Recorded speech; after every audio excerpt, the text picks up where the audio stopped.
Hello' guys, আজি mango হালৱা recipe এটা লৈ আহিছোঁ।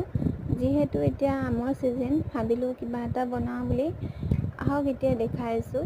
এয়া কেৰাহীখনত অলপ গৰু ঘি দি ল'লোঁ, চুজি অলপ আছিলে দি ল'লোঁ, চেৱৈ অলপো দি ল'লোঁ, তেজপাত দুখিলা দি ভালদৰে ৰঙা হোৱালৈকে ভাজি আছোঁ। এয়া ভাজা হৈ আছে। তাত চেনি 2 চামুচ দিলোঁ। যিহেতু এতিয়া আমত মিঠা থাকেই, সেইকাৰণে 2 চামুচ চেনি দিলোঁ। চেনি দিয়াৰ পিছত ইয়াত গৰু গাখীৰ অলপ দিলোঁ। গৰু গাখীৰ দিয়াৰ পিছত ভালদৰে লৰাই আছোঁ। ড্ৰাই ফ্ৰুট অলপ দিলোঁ।